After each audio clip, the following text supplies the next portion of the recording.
This is Cruise Control. Your on-air automotive magazine with co-hosts Fred Staub and Les Jackson. Everything you need to know about new and used cars. Industry news. We'll fix or repair your car on the air. Fasten your seatbelts and let us take the wheel. Now, your ride is about to begin.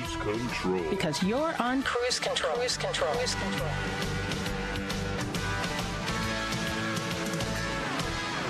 And welcome to Cruise Control, your on-air automotive magazine. Fred Staub here, and it wouldn't be a Cruise Control if Les Jackson wasn't joining me. There you go. Hey, Les. How's very good, Fred. And of course, we're here as we always are to tell everybody about what's going on in the auto industry. And man, every time you think you have it nailed, you don't. Yeah, it's true, and we've got a lot to get to, and where to begin? Well, not a great place if you're a RAV4 owner, because Toyota is going to recall 1.9 million RAV4s from, I believe, about 2013 to 2018. And the good news is the fix appears to be pretty simple. Yeah, but 1.9 million fixes of any kind yes, aren't cheap. Right. So it's not good news for the accountants. No, that's true. And the question is Ford really losing $36,000 on every EV it sells? Well, that's kind of what's going on in the rumor mill. And how long can this go on if it's true? Well, volume. Yeah. Volume. More. I didn't go to Harvard Business School, but I just don't think it's a good thing to do, build something and lose $36,000 on each one. In general, it's not. We remember way back in the old days when GM bought Saab. Oh boy. We had to bring up Saab. Yes. They were losing $4,000 on every one they sold. Yeah. Well, you've got a story coming up about BMW, right? That's right. BMW takes on Pikes Peak in its new XM.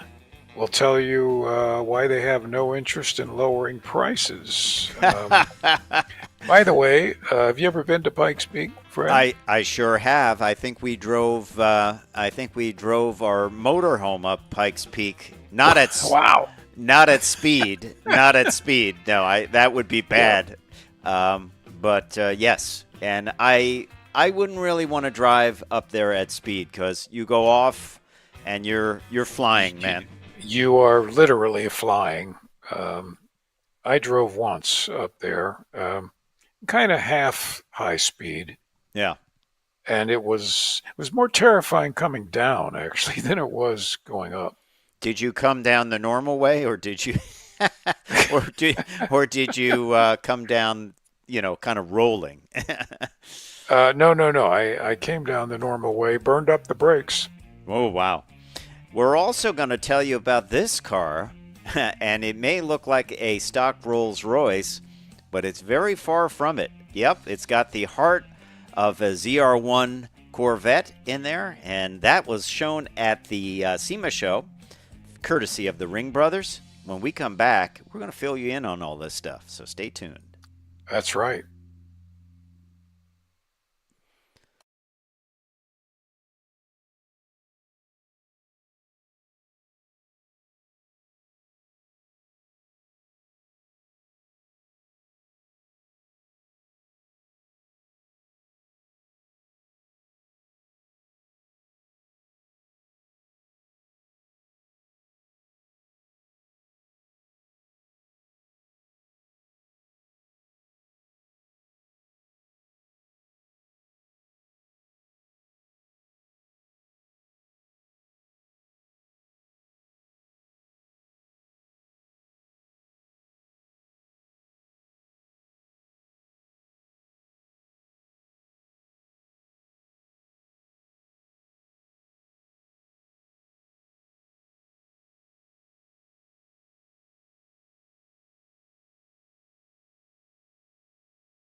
Cruise Control.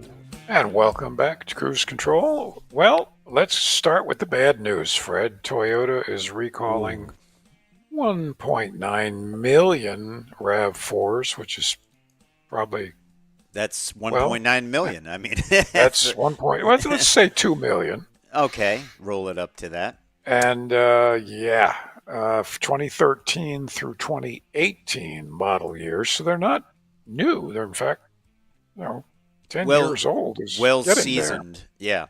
Yeah. Yeah, well seasoned. Yeah, it's with 100,000 miles possibly. Yeah, and this is models from 2013 through 2018.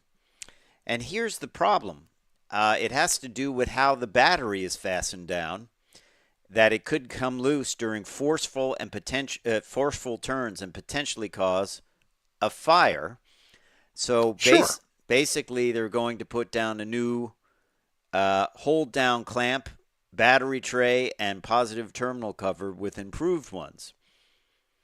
Now, I've often wondered this, but I know the answer. But I'll throw it out there anyway because I'm sure a lot of our listeners and viewers are saying, couldn't they just send you those parts and you guys like us could just put them in? Well, I mean, really, how much talent and knowledge do you have to put the hold down clamp and a new battery tray which has 2 visible bolts probably? Absolutely. Right? You could send them a wrench. You could send them a wrench. Send them a wrench. You could, but you know what? I'll bet you the Toyota engineers wanted to do that, but the lawyers said no because we'd have liability if a guy, dropped the battery on his foot, touched the tool across positive and then grounded it and welded, and the whole thing fire. And the other, I have a question for you, Fred. How many people do you know over the years when we were younger held batteries in with bungee cords or rope? Yeah. Or the wrong piece where I went to a junkyard and got a piece that didn't quite fit and I sawed part of it off. Yeah. Yep. Clothes hanger, coat hanger wire twisted. Yeah. It's sort of a roadkill way of hey, the zip tie moment. I love the zip tie moment where another fancy use for zip ties. By the way, did you ever watch Roadkill? And he talked about there's actually a zip tie tool where you can pull the zip tie really tight, and it's also like a cutter for the little tab that sticks out. I did not know I didn't know that. I kind of assumed there might be some kind of tool for that, but I've never thought about looking for one. Part of the Roadkill zip tie moment. I love the zip tie moment, but they are good. When I grew up, my dad would fix a lot of things with hose clamps, same here. Like the frame on something breaks and he would do something and then have hose clamps, and I think zip ties are the new hose clamps. I am famous with everybody I know who knew me years ago for creative solutions with coat hanger wire. And the Corvette that our friend Glenn and I are just finishing, I have used coat hanger wire on that. Oh, my. For a silly problem. Oh, and I actually made a little engine mount, right? No. And I decided I would solve it with coat hanger wire, and I put a nice piece of cardboard on it that says, solution by L. Jackson, and it's going to stay there. It's almost like a Tesla. You're right. If you had wood moldings involved. It's a more permanent fix than a Tesla. Yeah, if you could get some wood angle moldings in there from a Home Depot aisle 23, decorative wood items, you would... Right. Oh, boy. Well, hey, listen, if you have one of these RAV4s, you're probably going to be getting a note about it. It shouldn't be a complex fix. No. But quick fix. Take it in, get it done. Why not have the new correct hardware in place. So you don't want your battery to fly out. That's not a good thing to have happen. That is not a good thing.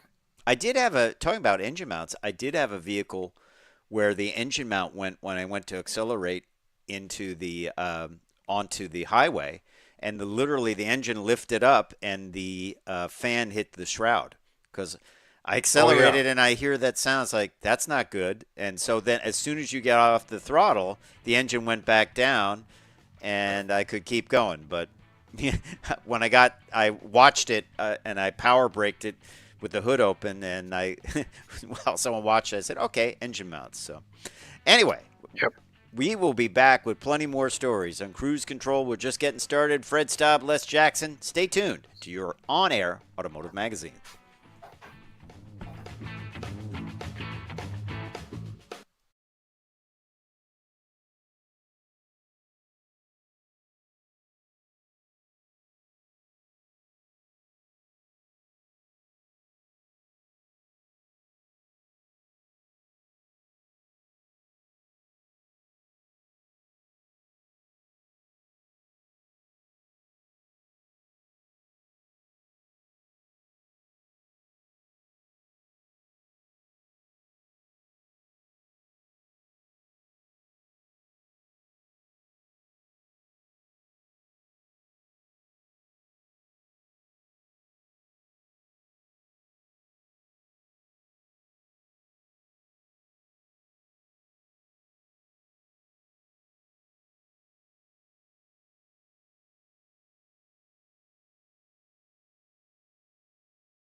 Cruise Control.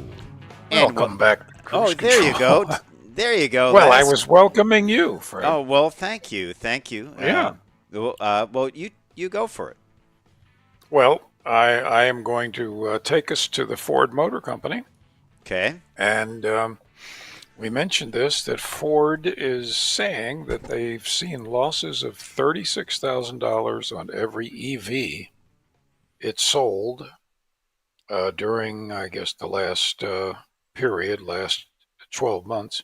Yep. And that ain't good. No. Yeah, as we discussed earlier, it's not the best business model to lose that much money. And as we were saying during the break, if you're selling these vehicles for, $70, $80, $90,000 and you're still losing money, what's going on, man? Well, I don't think they're losing money on the actual vehicle. I think, they're just saying they posted losses of 1.3 billion between July and September of this year, which is a loss. I'm not an accountant, but I can tell you that's a loss. Um, but that just means on the whole program, I don't think it's on those actual vehicles. I think it's everything. Hmm. So that business plan is running at a loss. Mm-hmm. It's still a loss, and that equates to 36,000 per vehicle. But if you sold more vehicles, then the loss goes down, And and there's my entire knowledge of accounting. yeah, well, Um, this is, I believe, from Corbuzz. It says the sales of electric vehicles increased in the third quarter of 2023 with mhm. 20,962 sold during that period. Mustang Mach-E sales increased by 42% with 14,842 units. Unfortunately, sales of the Lightning have plummeted. Yeah, they just shut down. Man, They've cut back on production. Um, it once again, is it price? I mean, where is the pain point I don't know. for electric vehicles? I mean, what do you think the pain point is? Is it 50,000? Is it 80,000? I I mean, think well, for a truck, I think it's really probably lower. I think it's maybe like 60. yeah. Although on average, aren't people paying that for a gas-powered um, F-150? You know, if you get a nice Yeah, trim and some options and things. Um, that's right. so I think maybe there are pain points, and they just don't want. I mean, plus, let's face it, they're bringing out a brand new hybrid F-150, and right now, as I always say, I would get that instead. And I drove a previous version of it, which I thought was pretty good. So, you know, if you're looking for fuel economy, I think that's the better way to go right now. But Well, also the Lightning is, I don't believe, is adaptable to fleet purchasing. they do have a fleet work truck version, but it's not cheap, you know? No, that's the whole thing. Now there is good news. Ford says they're able to balance production of gas, hybrid, and electric to match the speed of EV adoption, where a lot of other companies can't do that. So, uh, in their words, because of disciplined capital allocation, it's a nice phrase, Business and school and stuff. not chasing scale at all costs, they maximize profitability. I don't know who said that, but that is some convincing argument. Does that mean instead of like some manufacturers like Tesla or Lucid cut like 10 grand off the price of vehicles, is that chasing scale? Is that what they mean? That's chasing scale. Yeah, Like fire sale prices, just that's right. just dump 15, $20,000 off Right. the price, Which like means, Tesla. yeah, you're losing money. Yeah. Well, yeah. I mean, or is there that much profit that you can knock that off and you're still profitable? I mean, it's like Exactly. what does it cost to make this? $5,000? You know, I don't know. I mean, Well, a truck? oh yeah. What do you think it costs to build the Lightning? Well, I'm going to make an educated guess, and the reason it's an educated guess is back in the mid '90s when the Taurus Sable was out. Yes, that goes back The a ways, price of the cars was $13,000 to $15,000, depending on what you get. and I found out that the actual cost of building it, Parts materials, and labor. materials and labor, was a little less than 4,000. Wow, that's a lot of Well, but margin, think as about they the say. tremendous overhead of factories and marketing and warranty exposure and dealer and all that stuff. So if we use that same kind of formula or Ratio. similar, if we have an $80,000 truck, I personally don't believe it costs more than 20 to make it. I And they're don't know still this for sure, but and they're still losing money. and then they're still losing. Well, but look at the sheer number of people involved, not in building it, but in bringing it to the public. Well, also, here's the thing. If these are going to be successful and make money for the companies, they need to control the batteries. They need to make them themselves. Absolutely. Just like Tesla. And I That's the one thing Tesla's done right. yeah, Well, one of the main thing I they've done also right. the zip tie thing. That's okay. Well, we're not getting back into that. But yes, because otherwise you're at the mercy of these battery companies. Yep. We see what happened with GM and the Bolt. LG, big company, but they had a problem, but people don't blame LG for the problem with the battery. They blame Chevy, right? Sure. They don't know. I mean, how many people, if we called them today, know that LG make the battery? If they listen to cruise control, they know. If they listen, but there are at least three people in this country who do not listen to cruise control. We don't know who they are, but we're trying to find out.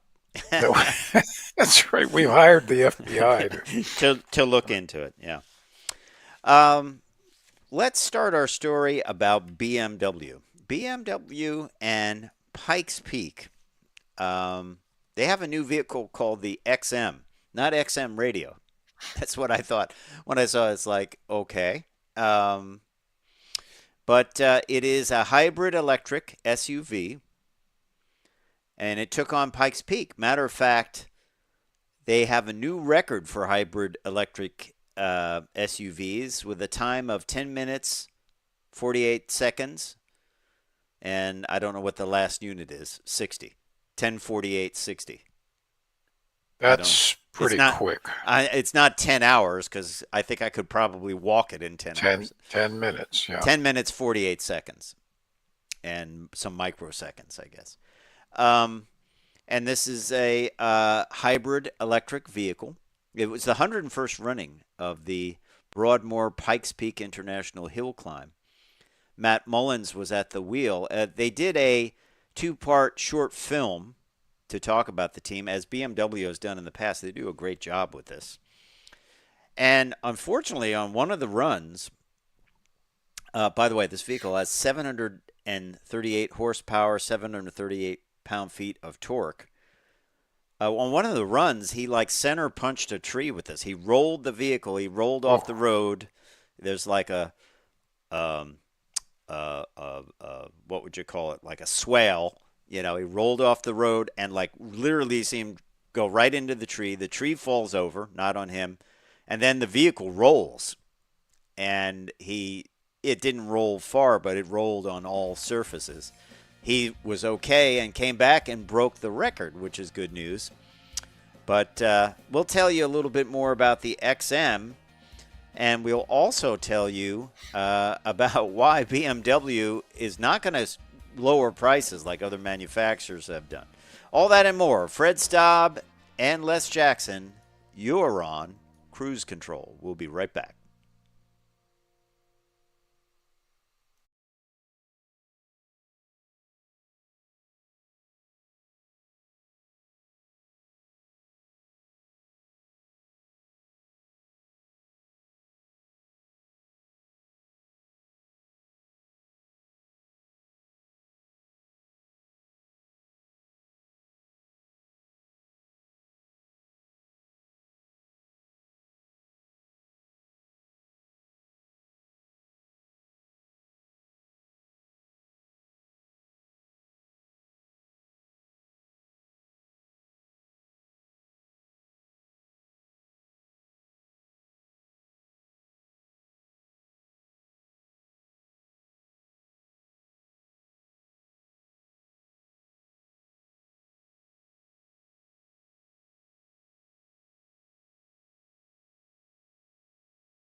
And welcome back to Cruise Control. Back to Pikes Peak, Fred.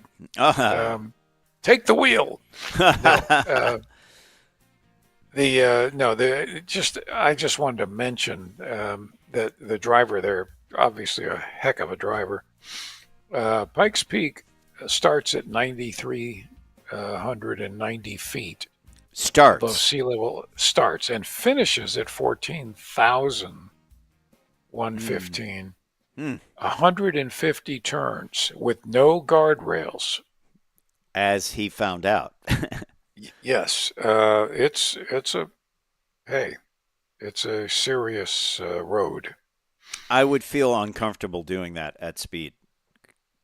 Just like I would like to drive rally courses, but with people standing on the side, I couldn't do that. Like with people standing out trying to get a picture or something, I would be like, nope, there's a guy in the road, and here I come sideways, Well, people do get hit in the Monte Carlo rally and the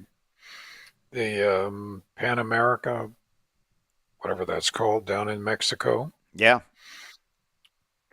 Not good. If you're driving flat out and bouncing all over the place, you can't maneuver your rally car quick enough to avoid hitting that person. No, and they step right out in front of you, and there's no way to stop. Yeah, right in front of you. Yeah. I wouldn't feel good about it. They get a great picture of themselves being killed. But yes, and you see their picture. face through the windshield like seconds before you hit them hard. Yeah, so. Yeah. Well, while we're on BMW, let's talk about this interesting article. BMW says it has no interest in a price war. Its order books are full, and supply chains have eased, but they are not dropping prices. They have no interest in that. They're going to keep them high, and there's no need to cut them, especially in China.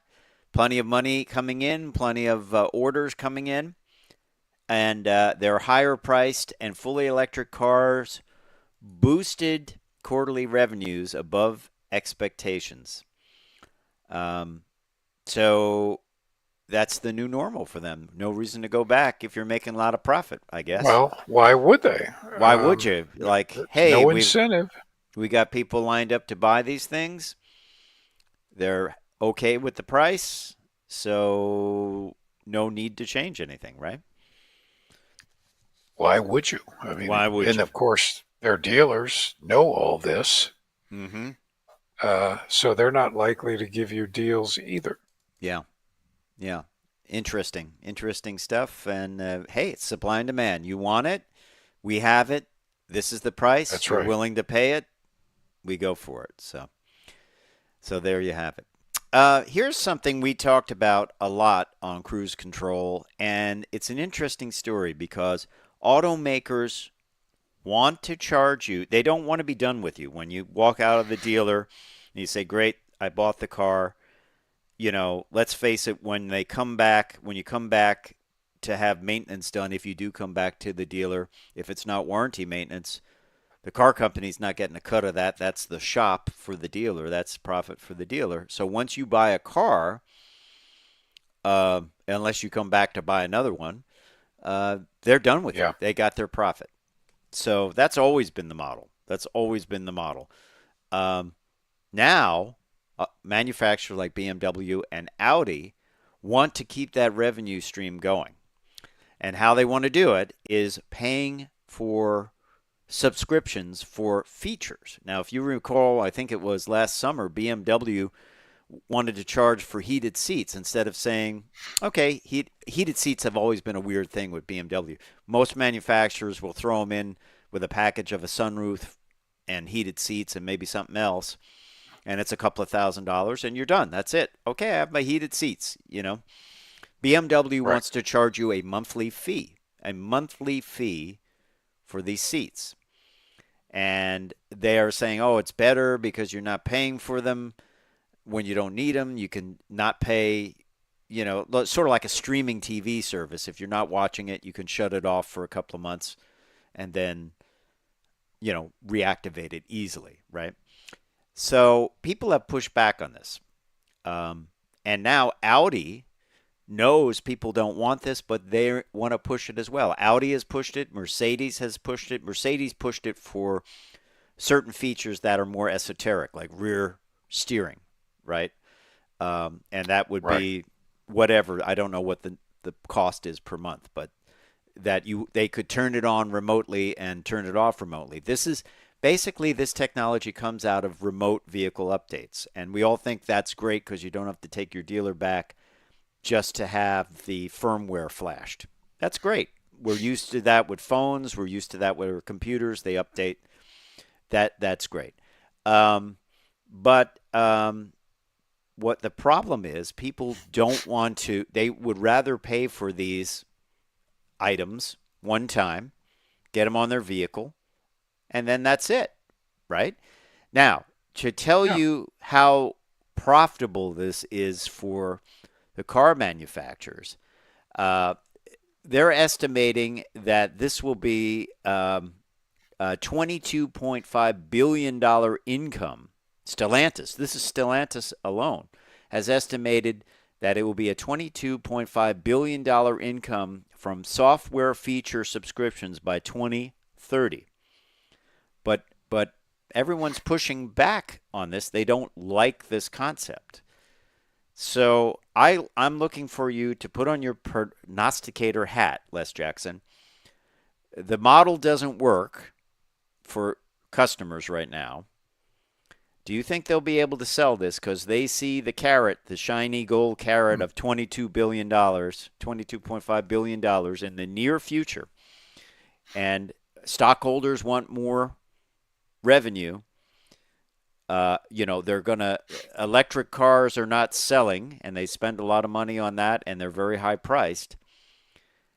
It kind of is a bad taste in your mouth. You bought a $87,000 250-mile range electric vehicle, and then they're like, oh yeah, but there's like a $200 a month fee for the stuff you want. Will they be able to sell this, or will they have to drop it and just forego that $22.5 billion in the case of Stellantis? I think they're going to sell a number of things for a while, but then, just like streaming services, people will just shut it down and not come back because it gets too expensive. And you start looking at these things. Okay, heated seats, that's nice, but I don't really need the nav system. I don't really need this and that. And I think you'll just start cutting it off and refusing to turn it back on. And then, of course, you have people who will get in there and borrow it from the manufacturer. Hack. There's always somebody who can hack it. Yes, there's always someone that can hack it and jump in there and turn these features on. And I don't know if they'll be able to sell it. I really don't. I don't think so. I think 10 years from now, people will look back saying, hey, remember when they were trying to sell subscription services for this and that? I think the smarter way to do it is just like Kia. You put everything in the car. That's it. You just put it in. Yeah. It's a seat heater. It's not. You don't want to spend monthly for that because you could buy like an extra car for that price. Monthly costs. I never like monthly costs. It adds up. I just want to buy it. I want to buy it and I have it, and then it's on my shelf when I need it. I pull it out and I use it. I'd rather take the pain pill one time and that's it. Then I'm done. So I don't know. I don't know if they'll sell it. I think they're going to alienate people doing that, and they'll look elsewhere. And potentially, I think so. One place they might look elsewhere is to new manufacturers. And I found this story. This is a vehicle that is not available yet in the U.S., but it could be. This is the VinFast VF3. It's an electric vehicle, And it is a sub $20,000 electric vehicle with federal tax credits. If it's leased, the cost could drop to $12,500. Wow. And the dealers are pleading to bring this in. It is very much like, and I have a picture of this somewhere on my phone, but there's the Jimny, this Suzuki Jimny, a small crossover, super small.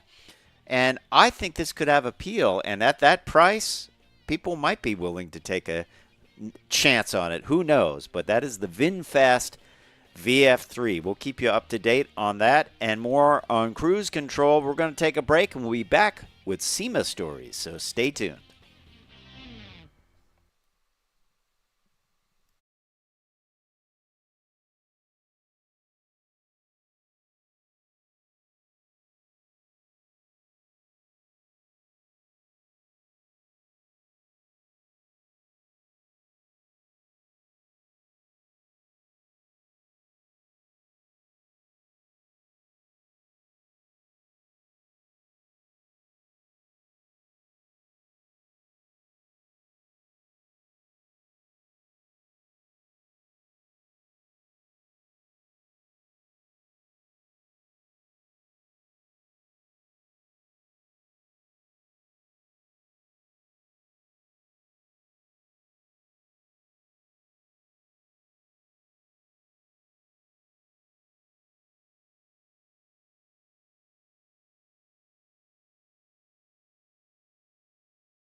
Cruise Control. Welcome back. Who wants to talk horsepower here on Cruise Control? Oh, heck. Let's do that. All right. Well, we've got some horsepower numbers for the Dodge Charger. At least these are rumor numbers, and this is going to be an interesting deal because from what we can figure, they will have some gas-powered versions of this with a straight six engine called the Hurricane. One will be a twin turbocharged straight six. And then it will also be electric. And a rear-mounted motor will put out 402 horsepower. And then you can step all the way up to well over 500 horsepower, theoretically, with the top-of-the-line electric version of this vehicle. Then you can go beyond that. Listen to this. The next step up would be 670 horsepower for all-wheel drive electric. And then at the top of the numbers, with an 800-volt electrical architecture, 885 horsepower. Now, that's all rumor at this point. And as I also mentioned, there will be the gas-powered Hurricane six-cylinder versions of this. What do you think of all this, huh? It's pretty crazy. Well, these guys know how to do this. It looks good. It looks good. I think, they know what their market is. I think they're going to do it. I think they'll limit how many they do. Mm-hmm. They will not be cheap. I have a question for you. To keep the V8 in, couldn't have they done a small displacement V8 with twin turbochargers instead of the straight six? Well, they could, but I think you need the space that the turbochargers would take for other stuff. So you think it might be a packaging thing that they didn't do? I think it's packaging. I was just thinking for the sound, they could have kept it as a V8, but small but mighty, type of thing. I don't know. Just saying, just keep like a 3-liter V8 if that's even possible. But that's some of the horsepower numbers that we know of. So serious horsepower. And by the way, at SEMA, you can get a number of engines, including that Hurricane engine, but you can also get the engine out of the Dodge Demon. It's a 1,025 horsepower V8 available as a crate engine. It's pricey. It's very pricey, but it's got 1,000 horsepower. If you don't, that will set you about $18,995. If you want upgrades, the Dodge Direct Connection version with some upgraded internals, $27,695. But you can get some other affordable versions. The Red Eye Long Block, producing 807 horsepower, $12,995. The 717 horsepower non-Red Eye version, only 717 horsepower, $9,495. A 392 crate Hemi, 485 horsepower, $475. I dropped that into a Volare station wagon myself. Sure. Or a smaller 345 crate Hemi, 383 horsepower for actually an affordable $4,495. That's not bad, is it? That is affordable. Yeah. So there's those options. Ford also showed a Ford Performance Parts supercharger, which is, if you have a new Ford GT, this can take horsepower up to 800 horsepower. Believe it or not, take your engine up to 800 horsepower with a warranty if it's installed at a Ford dealer. I guess there are certain Ford dealers that are capable of doing this kind of work, or a ASE certified technician. The sad part is I'd like to put that on there myself. I think it would be fun. I would too, but you need the software to dial it in on your computer, and you need a tune. I don't even need 800 horsepower, but it's kind of, sometimes I think about that. A supercharged Ford GT would be a Yep. fun vehicle to do it, and just maybe set a aftermarket forged wheel, something to make it stand out a little bit. I think that would be good fun. Anyway, also good fun, but a lot more expensive. How about this? Over at the Ring Brothers, they dumped in an LT4 supercharged 6.2-liter engine into something. But it's not your typical thing, because it is a 1961 Rolls-Royce. The Ring Brothers showed this. They call it Paramount. And it was shown at SEMA. They actually have some pretty cool videos up there. This thing takes off. It's got a Dakota digital dash. It's got the 6.2 LT4 is putting out 635 pound-feet of torque, and flowing through a 10-speed automatic transmission. They just did a beautiful update of this. And Roadster shop front suspension. They've done it all. They've done a beautiful update to this without ruining the lines of the vehicle. Some people apparently are upset that they did this to a 1961 Rolls, but I think they did it so tastefully. Why not? There are plenty of, I'm sure they kept the parts and pieces from the original car. The upholstery is just out of this world. So I think it's a cool deal. I think they didn't molest the vehicle. They did an incredible update with a Dakota digital dash with wood on the dash. Good for them, right? Just incredible. Well, yeah. And there's a market for vehicles like this. Resto mods, yeah.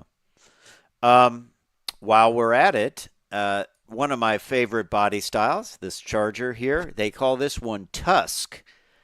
And this has one of those big 1,000-horsepower Elephants in it. I like the gold wheels.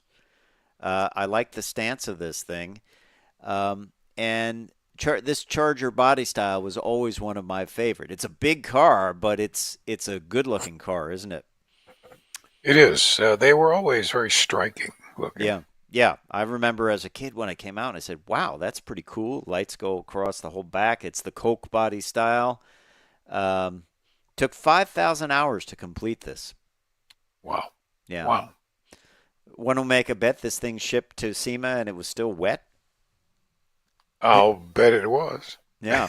I'll bet it was. They always are. And then they have this Mustang called Uncaged. One of the things Ring Brothers do, if you look at that, it's like, yeah, that's a cool Mustang. It's lowered. They parked it next to another stock Mustang, and they do all these subtle changes with the bumper, sinking in lights, sinking in the grill, just kind of re-envisioning it and tweaking it, changing the role of the rocker panels. I mean, it's a 65, but they kind of tried to take a 65 and put some of the elements in from 67 and 68. Incredible work. It's so subtle, and sometimes I think people don't realize that this has been done. But beautiful, beautiful, beautiful work. Ring Brothers. Look at those billet handles. Yep, that's right. Well, you can just see the high quality materials. Yes. Burgundy Brave finish. It's a BASF finish. A 5.0 liter Coyote crate engine. With 460 horsepower at 7,000 RPM and a 10-speed automatic transmission. Beautiful job at SEMA from the Ring Brothers, and cool stuff. Wouldn't you say, Les? I think very cool. Yeah. You can't beat a 65 Mustang. It's timeless. Well, it's timeless for us, too. We got to head out. We'll see you down the road. Fred Staub, Les Jackson. Les Jackson. Bye.